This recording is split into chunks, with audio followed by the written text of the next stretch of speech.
Welcome to Dental Unscripted.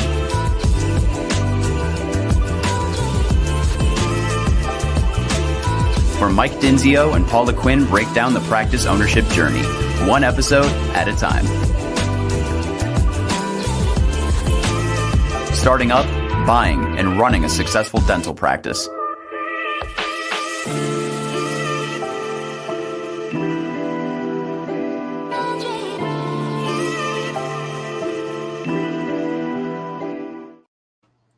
What's going on, guys? Welcome back to another episode of Dental Unscripted. My name's Michael Dinsio, and I got my co-star Paula Quinn on the show. Hey, what's up, Paula? Hey, not much. How's it going?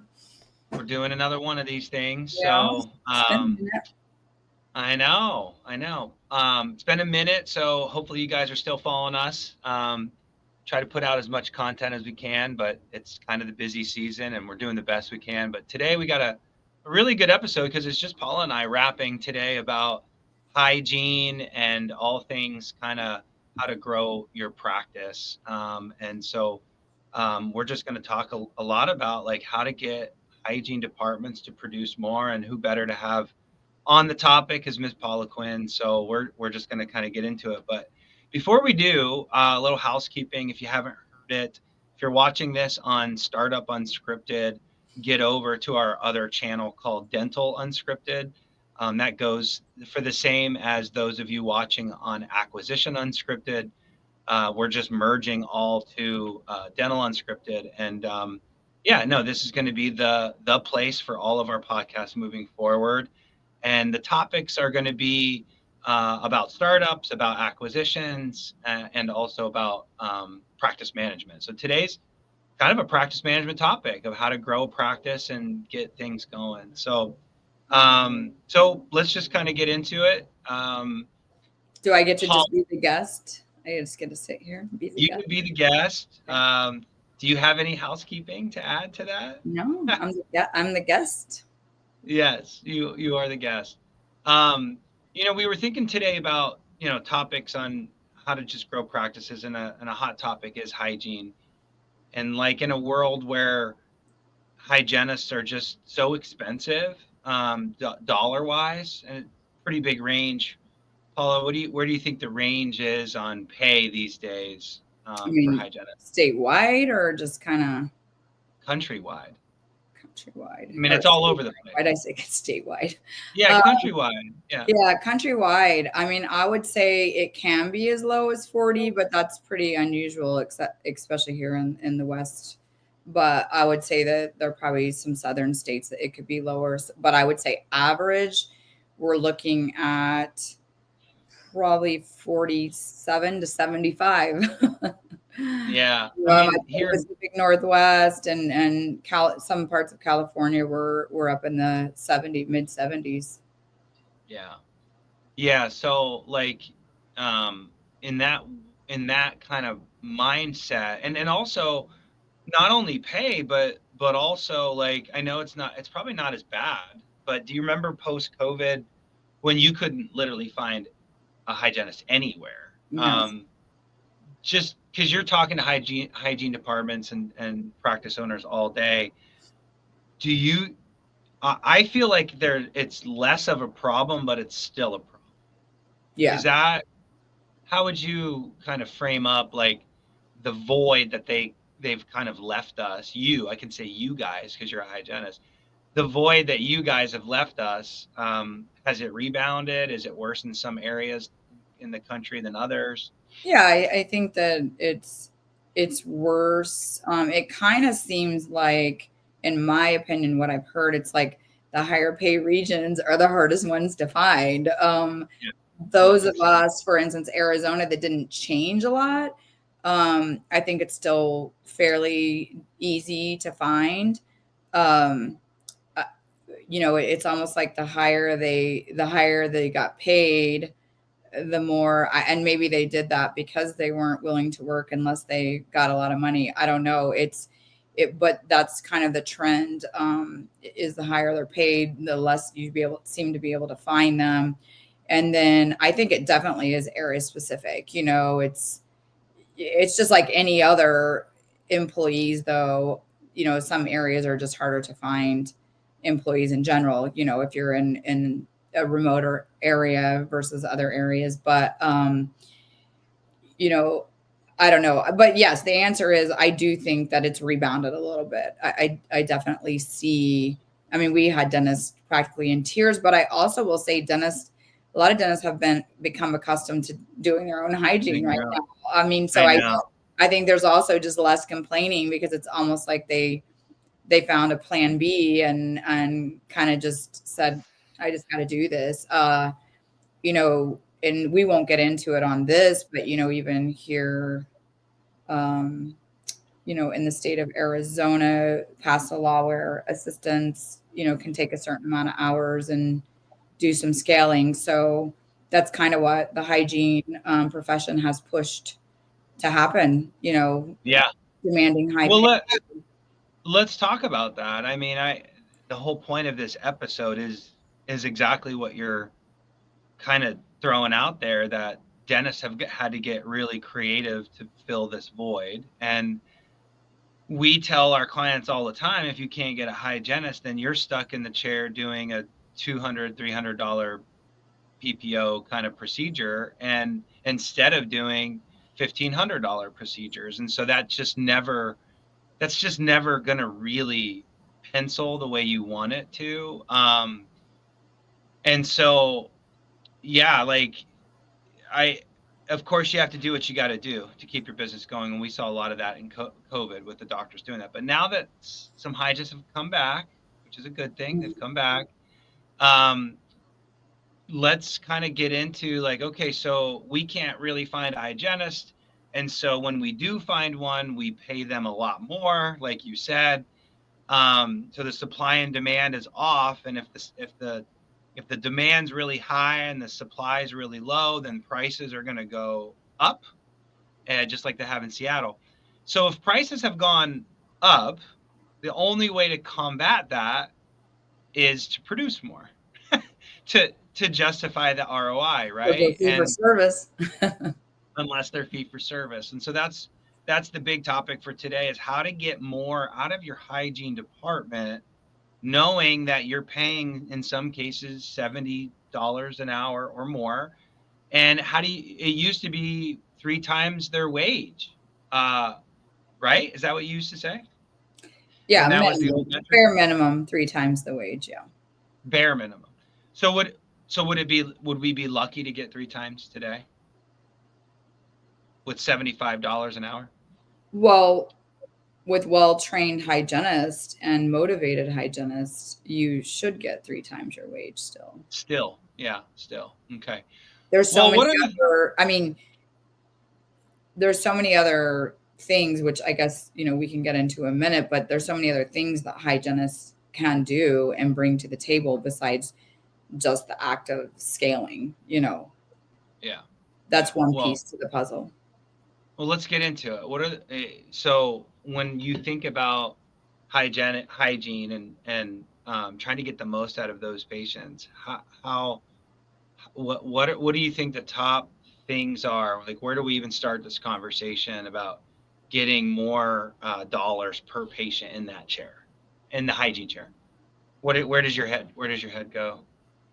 I mean, I would say first just diagnosing right. I think with a good perio program and a good understanding and a refresher every once in a while, sometimes just doing your local, what you have to do for your CEs isn't enough. It's really making sure that you're diagnosing correctly the first time. There's always so much opportunity, and I just see it over and over again, not happening. Yeah. I mean, when you say diagnosing, you're talking to a layman here.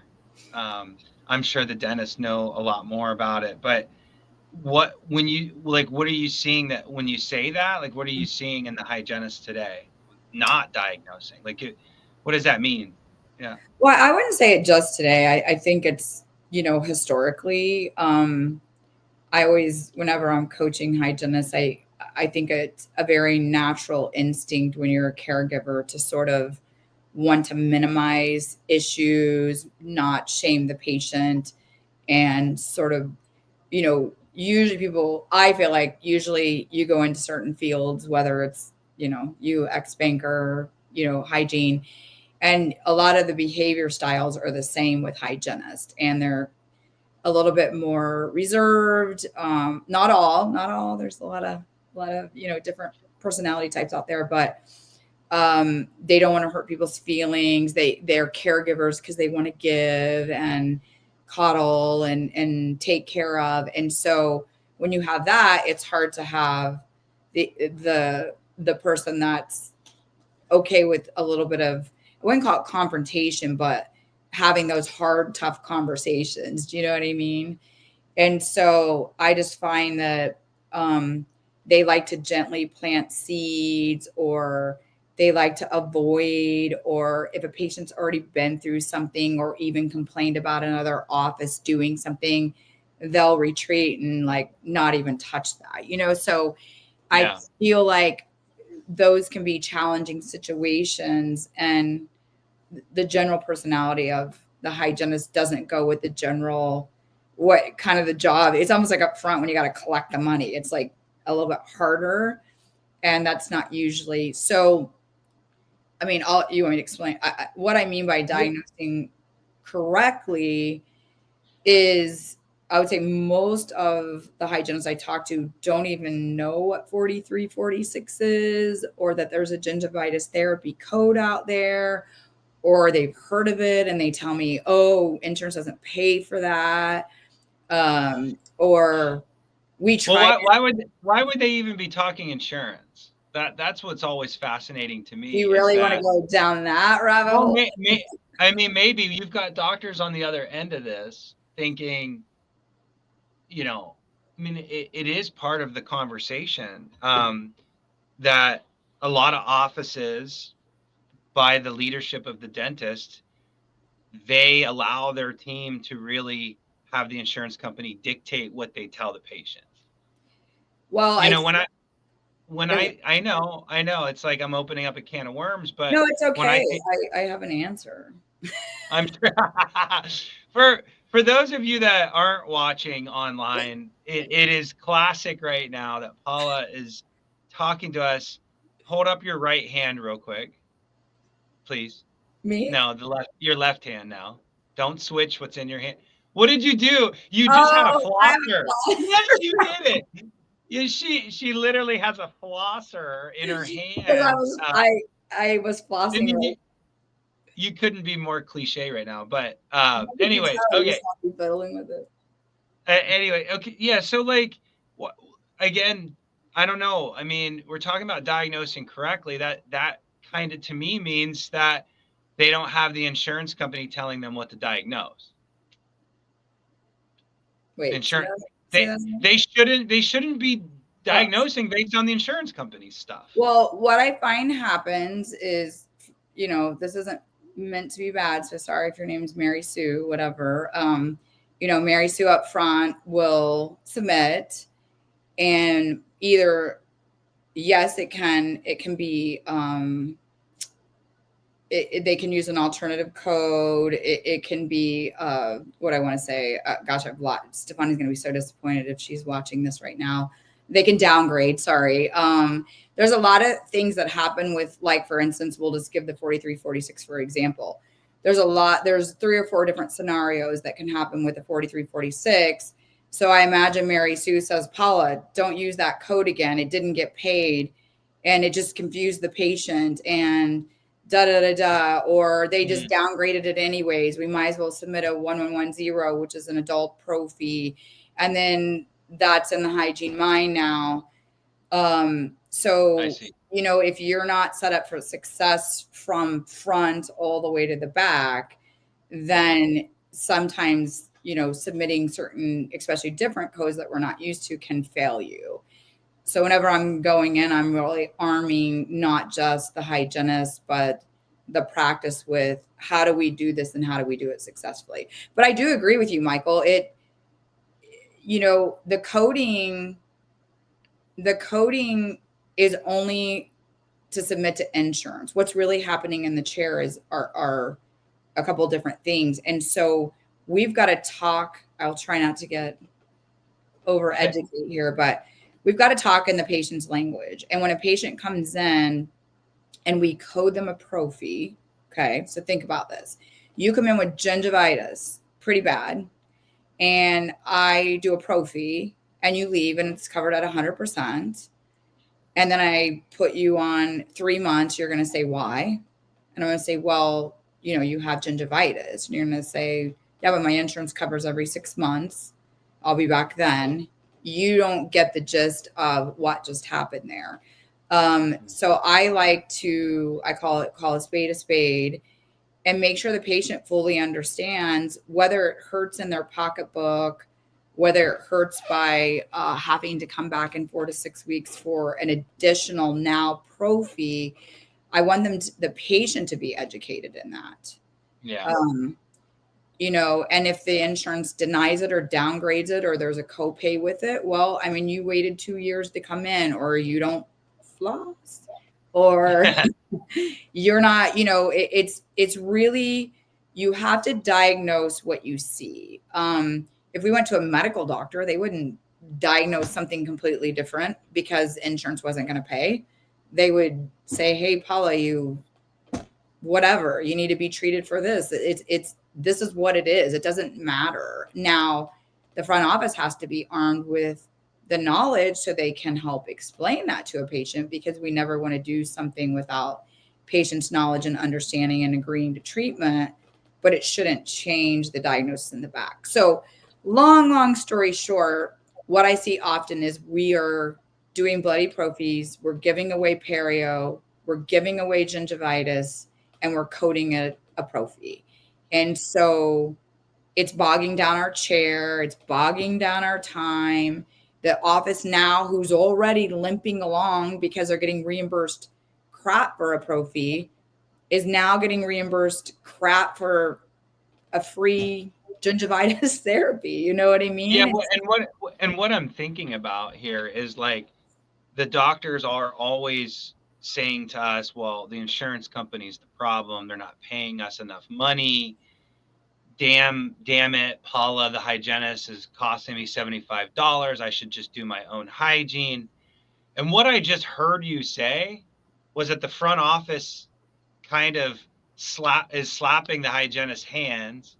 The doctor's not stepping in and saying, no, we're diagnosing what it is.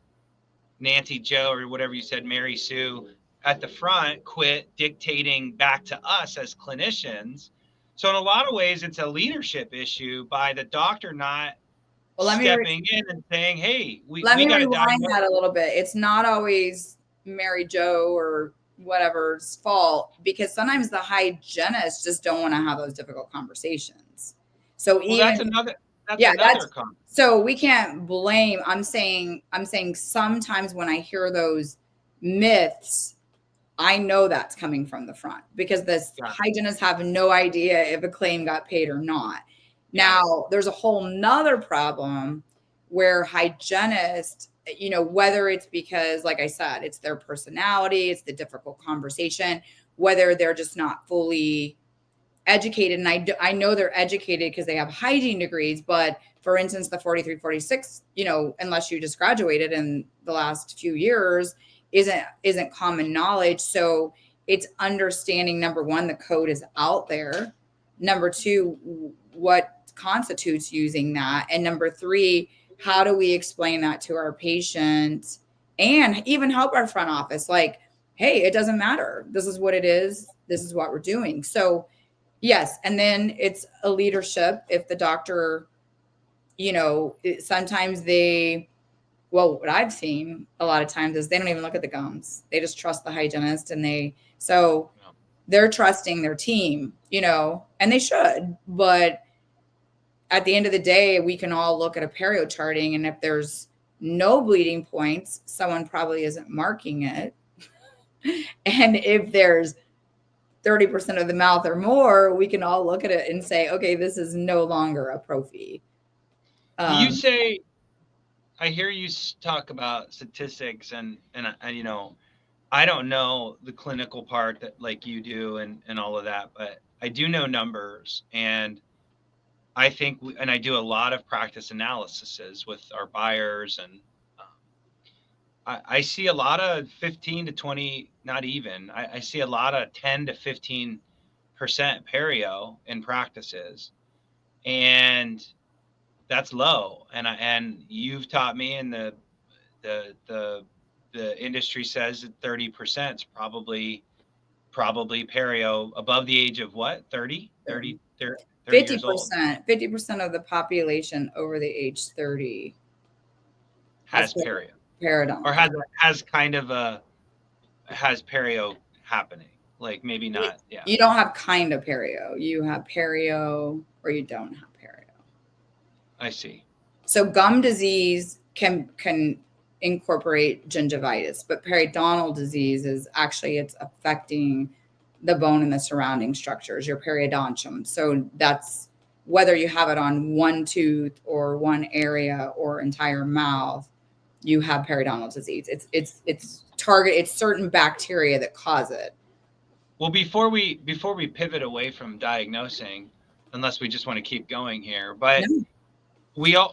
we do see a lot of 4910s maintenance versus full-blown scaling and root planing. And I hear you say a lot of times that people go into like this maintenance phase when they shouldn't be just sitting in maintenance the whole time.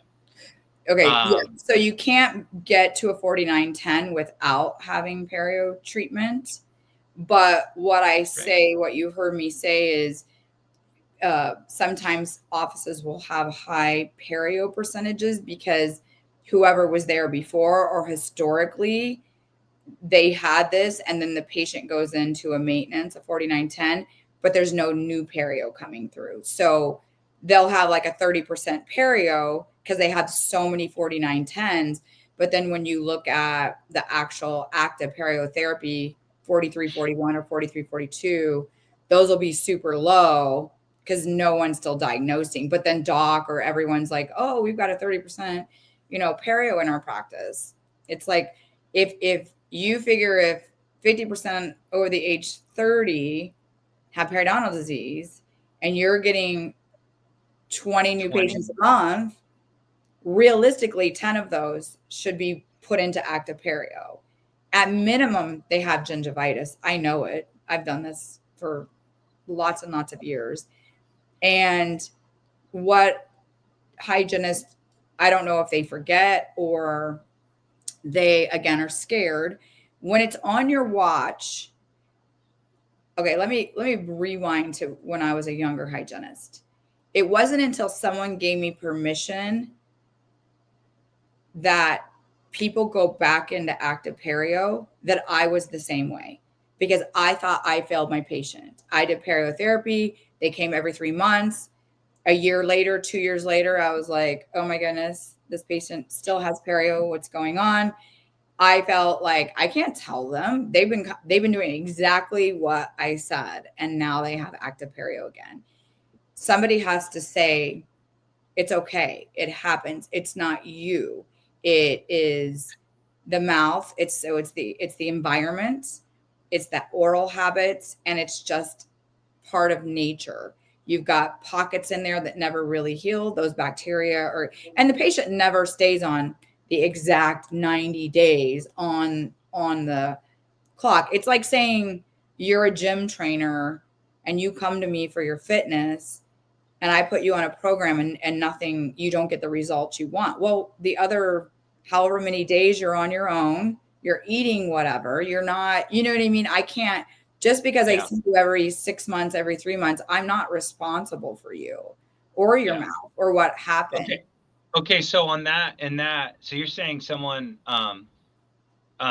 again, I don't want to cover things that our audience already knows, but if you go into a 4910, there's never a situation where they would need scaling and root planing again?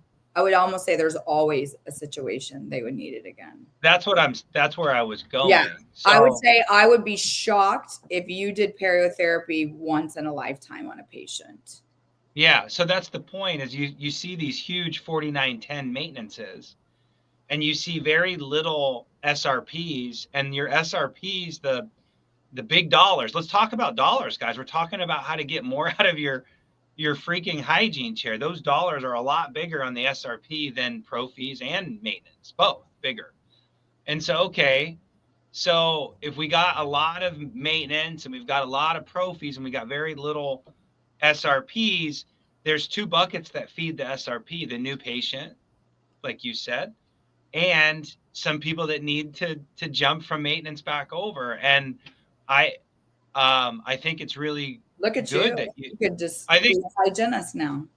I think it's really good that you were vulnerable there and said, hey, look, the first whatever 10, 15 years of being a hygienist, you needed that permission. And it sounds like you have to be that coach sometimes with these hygienists on giving them that same permission, because yeah, I think that's good. And with that too, we talked about the 43, 46, there's other coding that comes with Perio too, that, we don't have to get into it today, but there are other, even your exam code looks different, and doctors aren't using that exam code for Perio that gets them more money. So there's a lot being missed, I feel, in that whole situation of diagnosing right the first time, not worrying about planting that seed, and then properly coding all of that stuff so you're getting more bang for your buck. You're doing the work.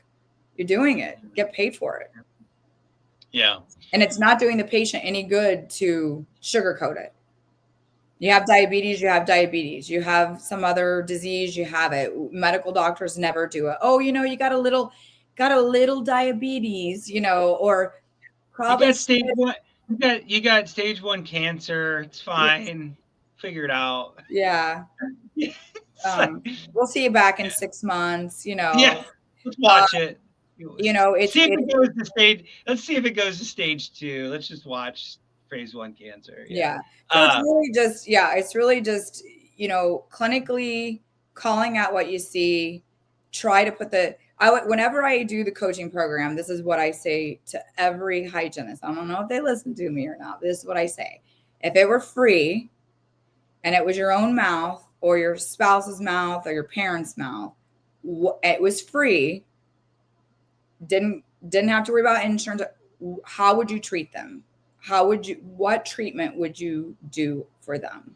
What would you say? What would you tell your partner? What would you tell your parent? Like, would you tell them that they have Perio? Would you tell them that you'd say, I'm going to do a periotherapy on you. You've got periodontal disease. We don't. In fact, we talked about. I'd probably get you back every month.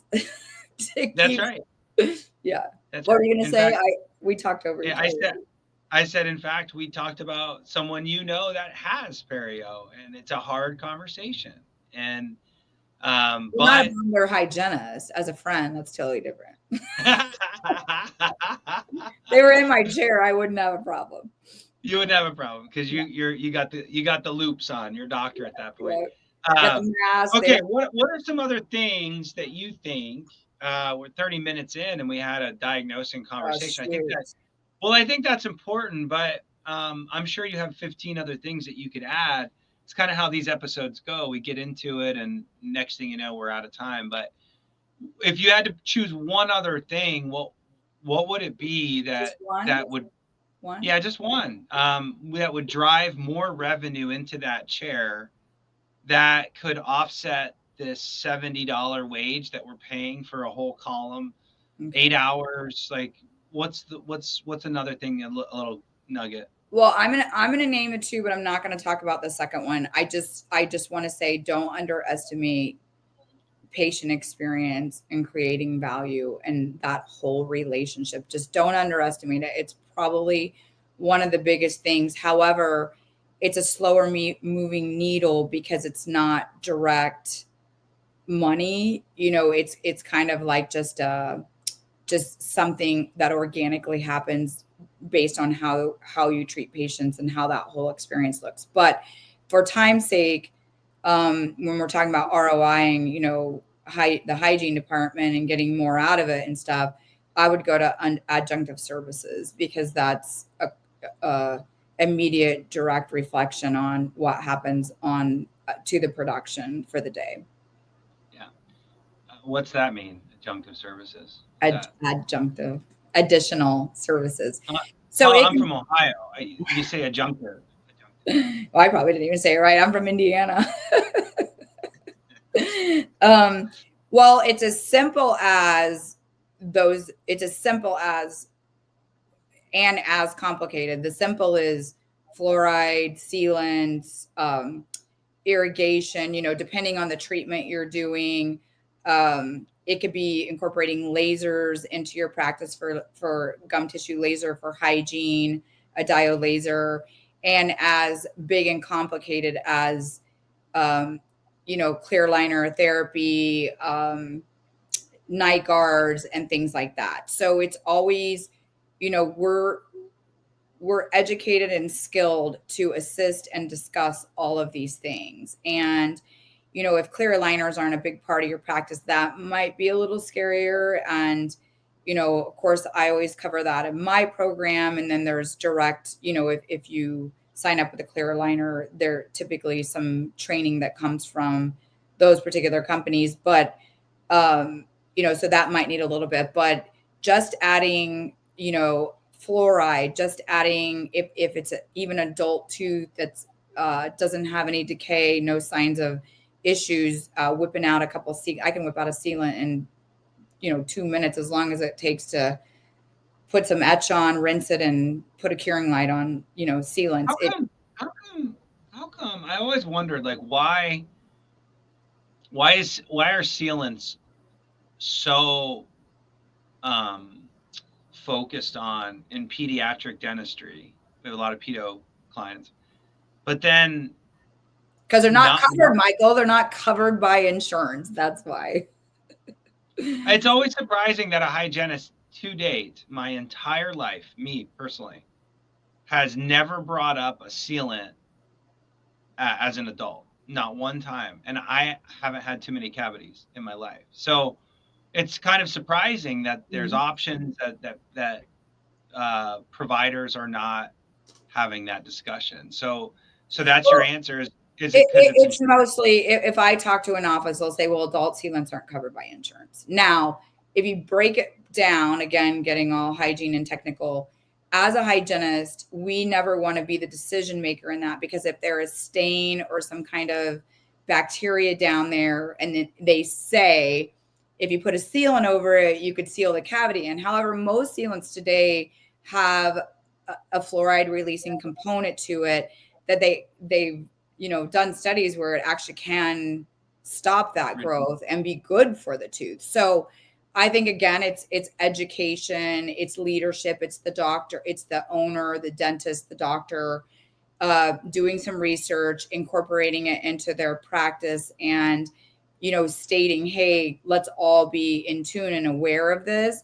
I would say 99, if not 100% of hygienists are going to want the okay of the doctor before placing it, but we won't get into when I like the exams. But if you get in early enough, please don't. I won't. But if the doctor comes in early enough, we have time, especially on an adult, to do a couple sealants. Now, children and tongues and the suction, can be a little bit tricky doing by yourself or in a matter of a couple minutes. But an adult can typically keep their mouth open. They can even help you suction. You can whip out a sealant if you've got some extra time, especially on those adult prophies that are, pretty slam dunk. We usually don't need a full hour. And if the tray is ready, and that's the other reason why it doesn't happen. It's insurance doesn't cover it. They're afraid to do it unless they get the okay by the doctor. And the last thing is they're not set up for success. So if I got to go get a tray and etch and sealant, and I'm asking the assistant, I just lost my 5-minute opportunity. But what a simple thing for a business owner. Oh yeah, and they're like, I wish I had Stefani, but an adult sealant probably pays.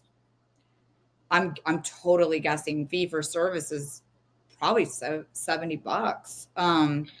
But what I guess that's what I'm saying. That's what I'm saying is like, folks, if you're listening, in my opinion, a lot of this is leadership. And I think it always comes back to leadership. And the doctors don't want to have hard conversations with hygienists. And And you know, They're smart. huh? I said they're smart. Yeah, well, but you're the business owner, and the business owners are telling me that damn Delta Dental for not doing all these things, but the truth is we're not talking to our patients about the things that they need. And the other thing that a setup, get 3 setups every day and just have it ready. Like, just 100%. build that in. Like, what is that's easy. Just do that. And then it's, I guess the other thing is like, I'm wondering, do hygienists, if they sold a sealant, does that production go to them? If they sold ortho, does that go to them? Usually if they scan, if they start and scan, it not the full amount. I mean, I think you should definitely track. We create either there's a scan code or there's intro or there's photo codes. There's codes you can use, or you could make up a initial conversation code. And so as a hygienist, you could put that code in, and then as the patient journey through the practice, if doc goes and enrolls that, then you would know that it started with a hygienist, and there could definitely be a piece. I mean, you wouldn't probably get all the credit because you're obviously, like, you're not doing half the work, but absolutely, I think especially when you scan a patient and you identify malocclusion, and then you're talking to the patient and the doctor comes up and you're like, here's your softball. Paula's interested 100%. There should be some sort of split there of what production counts toward the hygiene team and what. Well, I guess I'm thinking, like, in normal business terms, right? Like, I forget dentistry. Just forget it for a minute. Okay. When you're in the business world, you pay, who gets paid the most in any company? It's people. And then who of all the people make the most? Sales. Salespeople. Why? Because it's hard to do that, and that skill set's difficult. So, like, to me, if I'm a dentist, I'm going to try to get, most dentists aren't great salespeople, quite frankly. If I have a hygienist, the best salespeople in dentistry are the hygienists. There's no question about it. If I'm a dentist, I'm trying to figure out how to compensate them for their efforts and making that really easy, because compensation talks, money talks. And I know there's a lot of hygienists out there that, don't want to be a salesperson, but it's not sales if someone needs something and if it helps them and if it's better for that patient. And I'm just like sitting here disappointed that never once in my entire relationship with dentists has anybody talked to me about sealants, and I would have paid for it. And so is it sales? If you're just simply telling me that, hey, this is an option, and then I get to choose if I want to pay for it? I mean, that's not sales. Sales is like almost trying to push something that maybe someone doesn't want, or trying to convince them. That's sales. Really, this is just education. So if you're educating me that there's options out there and I get to say yes or no, no pressure, cool. But like, you guys, ladies, dentists, business owners, figure out a way to compensate your salespeople and give them credit where credit's due, because you probably were not going to sell that ortho case. You probably were not going to sell that sealant. So make it easy. Make the systems simple. I also just think as, this is totally off the subject, but I'm going to go here anyways. I wish hygienists were paid on production. I wish that we were paid like associates, because I guarantee a lot more of us would be looking for those things like sealants, Invisalign, fluoride, lasers, or clear liners, any of that, because our wage would be banked on that. Better. And quite frankly, we're producers. We should be treated like producers. But somewhere along the line, we just got this astronomical wage, whether we're doing prophies all day long or we're a rock star, co-diagnosing with our dentist, doing wellness scans, and constantly looking at that stuff. And it creates oh, any hygienist out there is going to kill me who hears me. It creates a comfort, or I was going to say lazy, but I wouldn't call it lazy. I don't think any hygienists are lazy, but it's contentment. And it's kind of like, well, I get paid whether I do a pro fee, whether I do floor, it's all the same. So why, kill myself in that hour? But then you have the other end of the stick where these doctors are already paying us 50 to 75, and now they have to incentivize on top of it, because the only way to get us to talk about a sealant is to pay me extra for it, or I'm not going to do it. So it's kind of a shame the way the industry fell and the way we do this. And I've told you in the past, the way we paid our hygienist, they own the business, and there's something to be said for that, because I could get her on the show one day, and that I never met a more motivated hygienist in my life that made 150,000 because she knew what she needed to do to run her business. So, it's a fine line. We are healthcare providers. We 100% want to take care of our patients and do what's right for them. And we want to, walk with caution and not feel salesy, but it also is a business. And like you said, if it's something that I need, it's not selling. It's something I need. I don't understand why we're afraid to talk about it. It's almost supervised neglect when we don't talk to you about a sealant. No, that's where I was going to go. I was going to go there and kind of end the program on that. And that is like in all the practices that you and I have coached over the last whatever years, I can't think of one client that was salesy and aggressive and did some. It'll never happen. Yeah. And so just this word of sales is ridiculous to me, because I know what sales is. And what we're talking about here is supervised neglect. It's not sales telling me that there's a sealant option. That's not sales. It's an option. You feel kind of cheated now. You're like, wait a minute. Real quick story I always tell when I'm teaching. It's like, it drives me crazy when I go and like drop my car off and they do some stuff to it and I get it back and they're like, filter, it's red. And I'm like, why didn't you call me and tell me? I would have changed the filter, And then you have the other people that are like, yeah, and they were trying to sell me a filter, So it's, I don't know. It's hard, but I don't think I'd ever met a dentist or a hygienist that I would ever constitute as too aggressive in the enrollment or sales category. And I think if they two-folded it, they would still be safe. And again, there's lots of like Instagram videos of like dentists, like the funny like comedians making fun of dentists about pushing dentistry.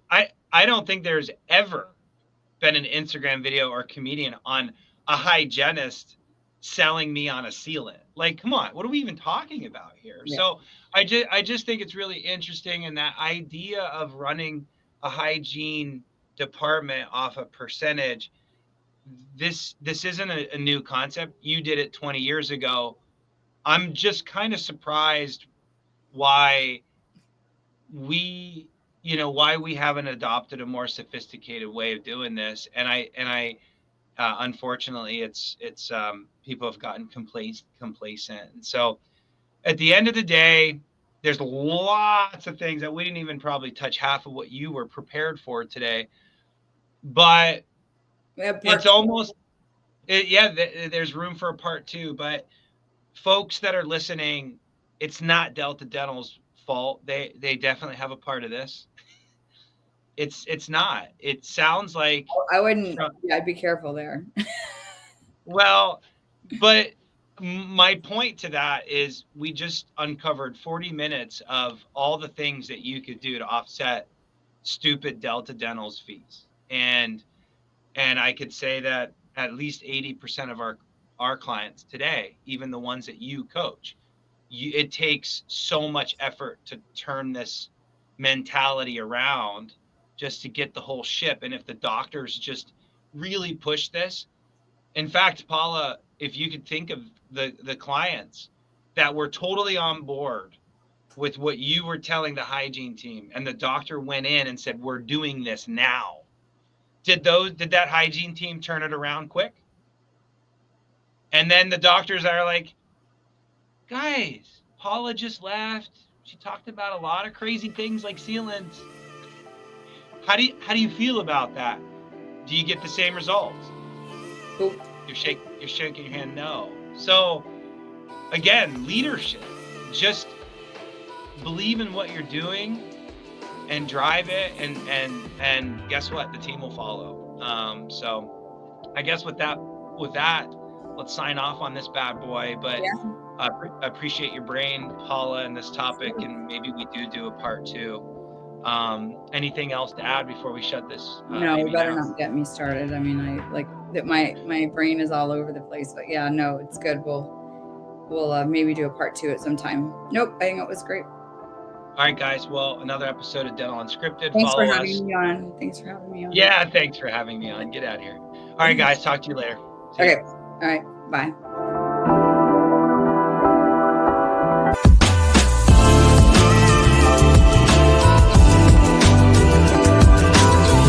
Thanks for listening. Let us know how you like the show. Rate us on Apple and Spotify. Subscribe and follow for more.